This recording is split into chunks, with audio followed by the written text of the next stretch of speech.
Welcome back, everyone. It's been a long time since I showed my face on video in the yard, and I wanted to speak on a few things that hit me. I'm going to rattle off a few videos today because it's really beautiful out here. If you notice behind me, the yard seems to be kind of dry because this is the rainy season. Traditionally in Ghana, from what I'm hearing and what I'm seeing, December, January, maybe parts of February, may be really dry and it does not rain. Just the other day we had a rain that was like a gift, and you realize how precious rain is and how life-giving it is when you don't have it, and you start to see the beautiful plants start to get dry. But this is how it is, and this is what happens, and they endure the 2 months, right? But that rain, you can almost see the plants like reaching up to the heavens and the way they were swaying, right? It was really wonderful. But I wanted to speak on this thing called anger. And this has nothing to do with any YouTube video that I saw or anything I read, because I process a lot of things over the course of my life. And some things do affect me, but when I absorb it, let me put these keys in my pocket. When I absorb it, I put it on the shelf and I just pick from it a little bit at a time. I don't allow it to overwhelm me and take over my mind, and all of a sudden I'm doing some big change. But I look in the comments section of my videos and other people's videos. I look at people that I've known, that I used to know, that I know now, and how many of us are looped over in this one perpetual place of anger. And I'm speaking about anger now, but I can just as easily be speaking about lust or regret or I wouldn't say depression, because depression is real, right? But there are people who are not depressed, so to say, but they're perpetually angry, or whatever it is that dominates them. It doesn't take much for them to get triggered off and go down the list of everything in their life that they were angry about. And when does it end? It's like anger becomes the perpetual dance partner in your life, escorting you through this life, and you cannot see anything beyond the anger. Now, I'm not going to say that, oh, it should be everything peace and love, and it should feel like you're on Prozac 24/7, and everything is la la la la. Ah. No, I'm not saying that, but just like I'm back here, right? And it's more green stuff in front of me, and I'm still in the backyard. I'm looking up at the house and everything. But things are dry, but these plants are still looking up to the sun. They're still looking up to the sky. They just didn't say, oh, it's been a week with no rain, and let's drop down and die. Even the plants have hope because they know that things are cyclical. But many of us as human beings, the humankind and human beings, you know the difference, but we give up too soon, and we cling on to this anger thing. And if a person finds himself where they're not as angry, or you can't get them to get into the frenzy of the anger, that means you're not down with the revolution. You got to be angry all the time, because if you're not, you done sold out. Well, you know what? I'm not going to say I'm not angry about certain things anymore, but I'm righteously angry about certain things, but I'm not angry or as angry as I used to be, because it's not because some will say, well, you're out there in the motherland. Look at that big ass house you got. Look at that big yard you got. That helps. Every day, wake up to this. But the change of environment has to happen internally first before you can change your external. And if you don't change the internal, you can gift yourself in a mansion. You can gift yourself in a place where there's no bills relative to what you came from, but you'll still have the filter of anger over your eyes, and you'll find some reason to walk with this thing no matter what. And you won't enjoy what you have. So it's not about mansion, house, yard, changing the countries, or you left so you can, no. Because long before I came out here to Ghana, it was an internal change. And I started shaking off mindsets. I started shaking off people. I started shaking off certain ideologies that would have kept me in one place. It's a deep thought. And we have to take the blame for it. We have to take the responsibility. We have to be accountable for this thing. How long are you going to remain angry? And then you die. And the thing that you were angry about pretty much is still there. It's going to be right there. You dead and gone and buried or whatever. They burn you. They lose you. They put you out to sea. And it's right there. You have to let these things go. Because lots of times, it's not the thing anymore. It's you. I have a gazillion reasons to be mad at a certain race of people, a certain level of affluence of people, all the rich, all the white, all the this, all, when, in fact, it's a lot of melanated people who've done me wrong. Am I going to be mad at them? I could be. I could be mad at the world. But through this thing called meditation, self-reflection, and I want to cough. I don't know why it's happening now, but that's not going to stop anything because I ain't out here to be perfect. But through me facing myself, and I'm not going to even say being forced to face myself because I willingly did it. Lots of times we change the external, like you see a young lady, and I'm not picking on women, men do certain things too, but she goes through a bad breakup where she feels slighted. And she goes from long braids to short, processed blonde hair on that next weekend, as soon as she broke up. And everybody's asking, how's everything? Oh, everything's fine. And she goes to a club or goes somewhere and there's this guy that likes her and she takes him home and goes to sleep with him. And then the next day they're up and down in the restaurant. Say, wait a second, she just broke up with this person. Something's wrong. No, nothing's wrong. I really love him and he treats me all right. And my new hairstyle, and she's going to the gym to lose weight, which is a good thing, right? To get healthy, even if you don't have to lose weight, right? But she's not dealing with the internal. And it's so easy on social media to live a lie and project this imagery of righteousness. Yet, lust rules your life. If there's anything in my life that's going to affect me on a lower vibrational level, it's not going to be drugs. I will fight you if you put your hands on me, right? It's not going to be alcohol. You're not going to catch me smoking crack. The closest thing to ever bringing me to a lower vibration, not that women are a lower vibration, but it's me and how I see it and how it catches me over would be women. So I can't put myself in a situation where I'm good now. I'm good. But there was a transitional period where I would blame it on them. Oh yeah, they wouldn't leave me alone. So I found myself in bed with the both of them. They wouldn't leave me alone. And it's me. Accountability. Whatever it may be. Whether it's a lust, regret. Oh, back in 1981, this person did me so wrong, but they're dead and gone. These things escort us through life. And we allow it to because that in essence becomes our narcotic and a reason why we give up on accountability. So we blame the thing. We blame the thing that creates the condition for you to be angry. And it could be lust, it could be regret. Right? I'm just saying anger, so I might even put it in the title, anger, lust, and regret, whatever it may be.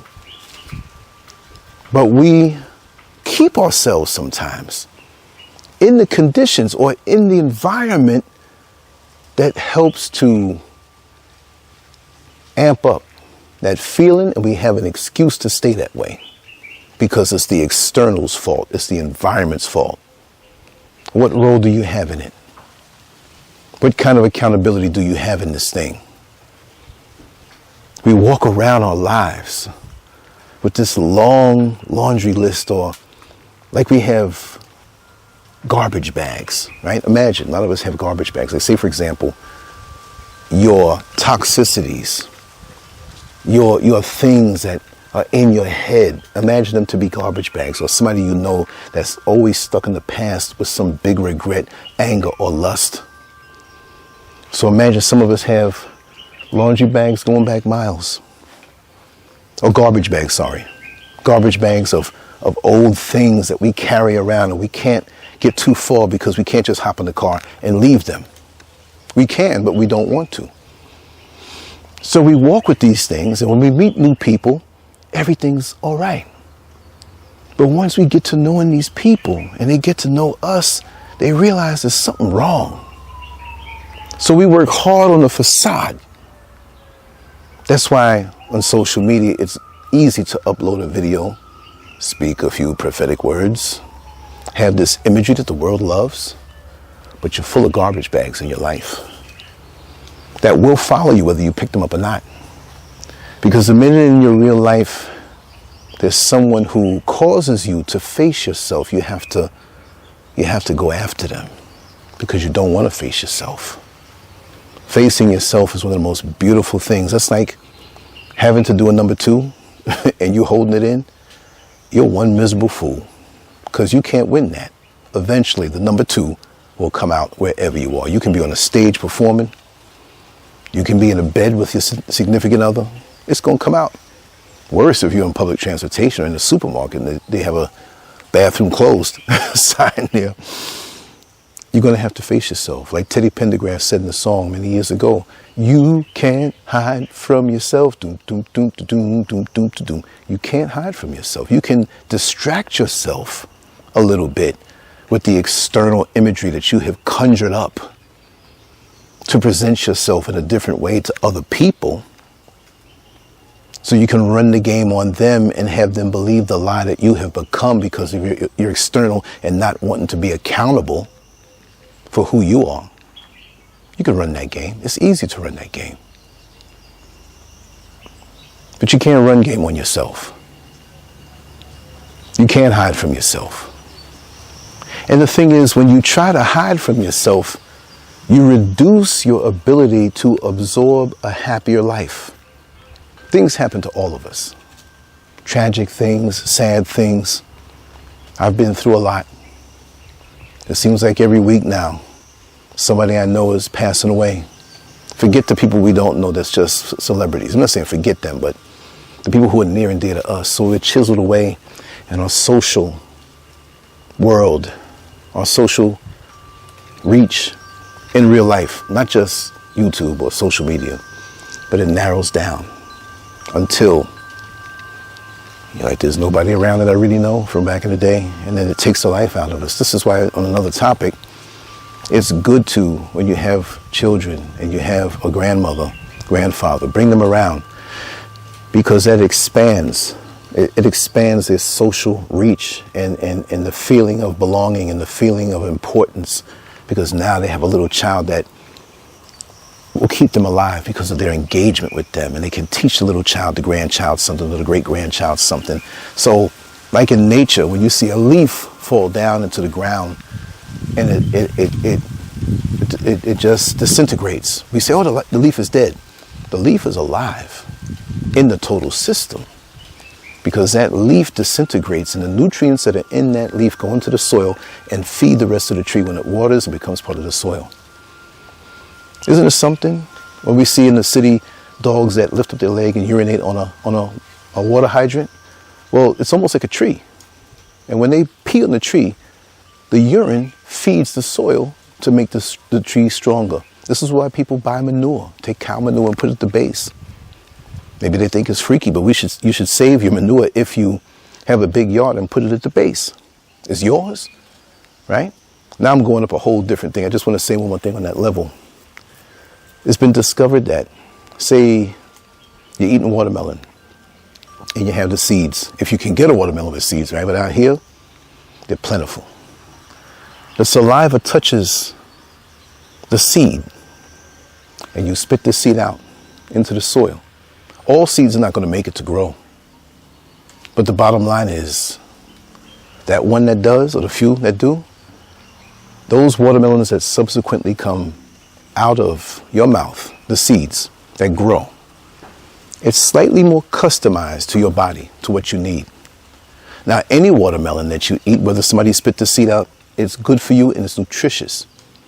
But it's more customized to you when it came out of your mouth, the seed, when the saliva touches it. This is our connection to nature, and we don't even realize it. And we have many connections to nature that we don't realize. We don't understand. And we don't have to understand it. Just go out and touch the trees. Just come out and vibe. If you take a leak or you take a dump in your own garden, that's a good thing. Let your feet touch the soil as long as there's nothing there to bite you. Let the sun get on you. Think about the things that you want to do on an uplifting level. Let the anger fade away.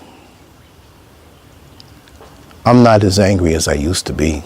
And there are a lot of people who, they don't really like that. Because when I'm angry, as I've been in many years of my life in America, I was the voice to champion their cause to not face themselves. And many of us who get up on social media, whether it's a woman, a black woman who wants to talk bad about black men, she becomes the president of all the women who don't like black men or want to say bad things because of their bad experiences.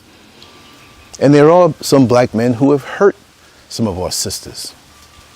But some of our sisters will stay in that place, and the person who echoes their same feeling becomes almost their president or their leader. And these shrewd social media influencers know, okay, if I keep going on with this narrative, I'm going to make a lot of money because they're going to follow me, because they'll look for anything. And when they hear somebody who says the same thing or brings up points, aha, you're right, sister. Oh, let me donate $1 million to you. Because you have become the voice of what I cling on to that has become my dance partner throughout life. That I had a bad situation when I was in my 20s, but now there are other things that came after that that I didn't want to be accountable for, but I'm going to blame it on the situation in my 20s. So this is why some will find themselves in their 40s and 50s and not able to hold down a relationship with a man. I'm not saying it's the woman's fault. I'm not saying, I'm just picking on one thing to make a point. So everything that happened from the 20s affects you in your 40s and your 50s and your 60s. You shouldn't forget things, but it shouldn't be an effect on your present reality, because now the filters are going to be clogged with this toxicity and you won't be able to enjoy the sun shining on you of life, not just the physical sun. So if I stayed in the house and never came out, what's that going to do for me? I'm sitting in the house in a new country, a bright sun, all of this land around me. I had mangoes this morning for breakfast, banana this morning for breakfast. What else did I have? Pineapple. And I ate most of them up, and some are going to be coming up soon. There's one over there, see? Ooh, there's a big one over there. I might get that one. But there's, you know, have a lot of them out here. But it's the dry season, so I'll let them be. If I didn't come out and enjoy and vibrate and bring garbage bags from where I lived in America for all the things that have happened to me and hold on to it, my emotional and spiritual filters will be clogged and I won't be able to enjoy what I have now, or my positioning of what I have now, because one day I'm going to transition and this will still be here. Say, oh man, look at that nice big house over there. Who designed it? They may not even know my name, but they'll enjoy it. So why give up the present, the beautiful new day? And look at it, it's 2024. And so many of us are still thinking about 2023, 22, 21, going back 20, 30, 40 years. A great diet that's natural is self-cleansing. Your body, when treated properly, is self-healing. But we don't put ourselves in the proper environment to be self-healing. And this is why emotionally, and we can't see the other person's emotions, so we see them looking pretty and nice. But I'm not saying they're rotten, but they have become rotten because they didn't focus on cleansing out the emotions. And you quickly find out that something's off with them. I'm feeling the breeze on me right now. My feet are in the soil. I'm in West Africa, a place that I used to see in books or history books or in the news, and they kind of filter things against. I didn't realize how beautiful it was. Is this place perfect? No, it isn't. But those things have not touched me and have nothing to do with me. I choose life. I choose to be happy. I choose to not be angry, especially when it's something I can't change. People who have done things to me, I see them. Leave you to your fate, especially when you know it's at the core. I don't want those energies around me now. Because keep them away, because they cannot stop me from flapping my wings and doing what it is that I'm supposed to do.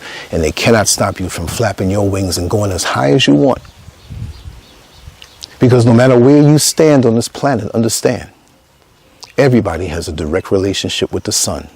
I'm standing here and they're rays on me. Across town, there may be somebody who considers himself my enemy, but the sun hits them. We all have the opportunity to enjoy the external, but because of the things inside of us that are well hidden from the outside world, we're not having fun at all. Because it's easy to smile. It's easy to speak a righteous word and appear to be balanced to the world. But when you realize that you're not enjoying life as much, your filters are clogged, you're carrying so many bags of past regrets, anger, and lust, you're not doing yourself a favor. So right now for me, it's an intense period of soul searching, looking within, being accountable, getting rid of those bags. We all have bags, and I guess I've had mine to get rid of. I don't want to carry anything. I want to be light. As life moves on and my time on this earth moves on, I want to be lighter and lighter and lighter. So I chose to let go a lot of this anger. And my effective way of dealing with the things that made me angry does not mean that I'm not a revolutionary. But I'm not going to let being a revolutionary clog my filters up. I'm going to make sure to change the things that made me angry without being angry. So there'll be no temptation to be angry, no temptation for regret, no temptation for lust. And it makes me lighter and lighter and lighter. But to get up here and try to convince strangers that don't even know me and probably don't even care about me, to believe a facade that I'm putting out there because I want more hits, I want to be known as some prophet, this is where it's at right here. My time in nature, the nature that my Creator provided, is beautiful and it's self-healing. I'm not around the chaos. I get far less phone calls and text messages. But I'm cool with that because I want this more. This is forever. This hones me spiritually. This helps me to focus mentally. Because I got a lot of memories in my head. That's why I can tell story after story after story. But in telling the stories, whether it's something that made me angry years ago, I can tell it like I'm a spectator.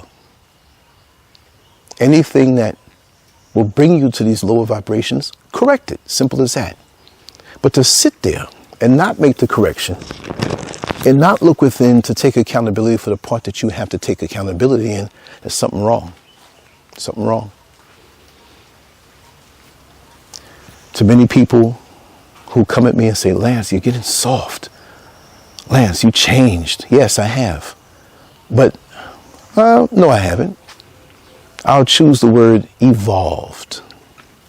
Just because a tree has 10 branches on it now, where once it had 3, the original tree is still there now, isn't it? But now you see much more in the range. And like the butterfly who came out of the cocoon, you don't see the butterfly flying and holding on to the cocoon and can't fly right because he's not supposed to be holding on to the cocoon. Sometimes we cocoon up as we heal. It's okay. But what are you going to be when you come out? A toxic butterfly holding on to the cocoon, or one who let go of it all and fly free? The choice is yours. That's up to you. I can't change it for you, but I can evolve on my own. And I love where I find myself. And I never knew that there was this level of, I can't just say peace or tranquility, but stillness and being distilled from the chaos. Because there always used to be something tapping me on the shoulder. Lance, talk about this. Lance, talk about that. And I do talk about a lot of things, but a lot of things are going to happen over and over and over. And it's going to keep me, no. I don't even really want to talk about certain things anymore. Because you're feeding into it. And I'm neglecting myself. Call me selfish all you want. I don't even do the long shows I used to do. Why? Why? Why am I going to miss out on that, on this? You know what I mean? Why? It's my time. I did that, and I will always do what I do online. But there's nothing that's going to bring me more so than the peace that I have vibrating in a place that's very much healing for me. That doesn't bring me thoughts of lust and anger and regrets. But I'm almost childlike right now. My filters are being cleansed more every single day, and I can absorb more life. How am I going to absorb the physical sun if I'm inside?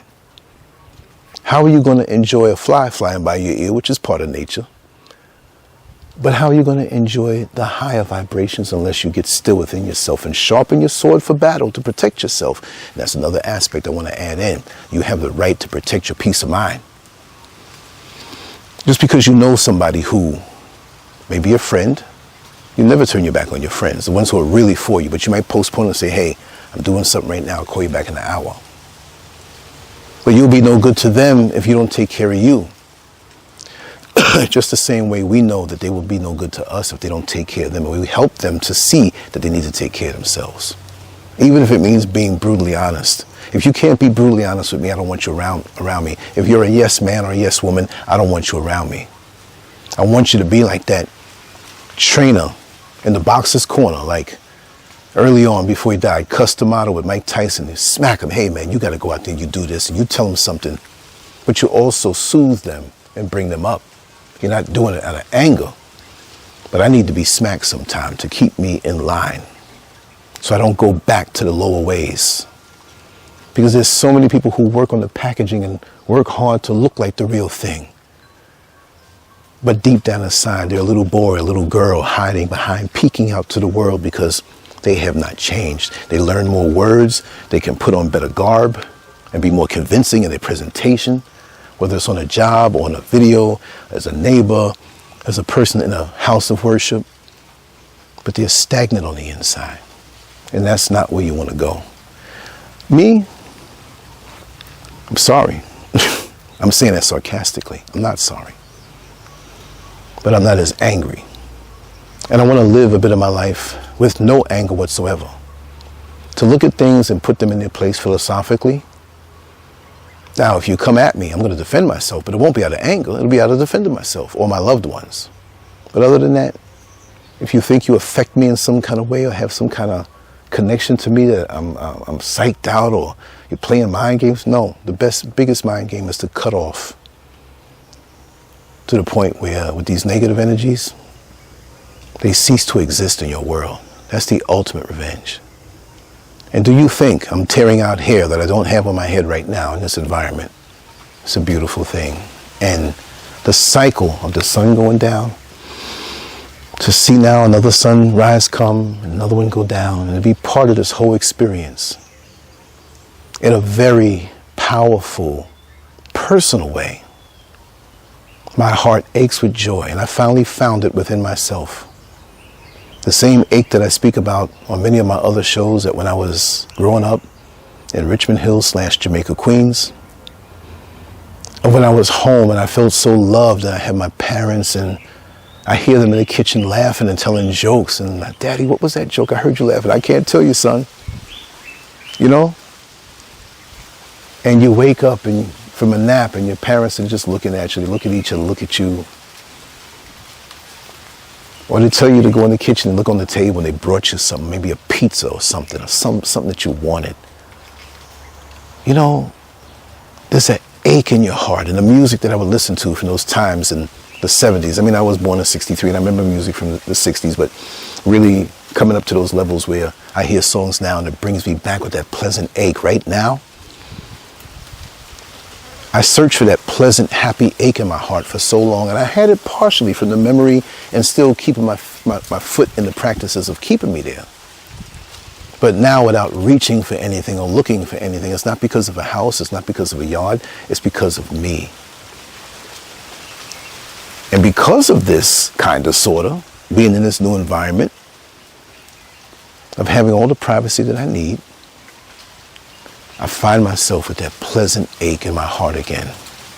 We all go through things in life, but within myself, I'm an extremely happy camper.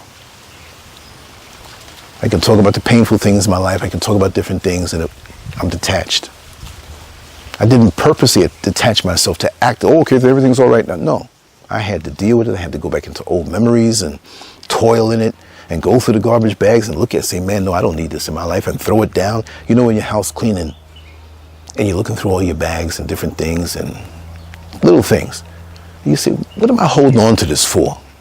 Get rid of it. And even when later on, after you clean house, or maybe it took you 2 days, but you finally go out. I'm not saying you're going to go out to the shopping mall and spend money and be somebody who's a follower and spend the money that you don't, no. But you go out to the shopping mall, you see people. You walk down the street, you go to the park. Because of you doing the house cleaning, the outside world feels so much better. It feels so good, And that travels with you all over. But I'm going to wrap this down because I see my battery wasn't as long as I thought it was. So anyway, I'm going to say salute to my brothers. Much love to my sisters. That's just something that fell in my heart to talk about. Let me know how you feel about that. And I hope it touched someone. And I hope it's going to put you on the road to a better life, because I know it's done that for me. Anyway, take care. We got more video to shoot, and I got more batteries to get up there. But I'll talk to you soon. LANCESCURV out. Peace. Make sure to check out the boldest blog at LANCESCURV.com and follow SCURV on Twitter, Facebook, and YouTube under LANCESCURV.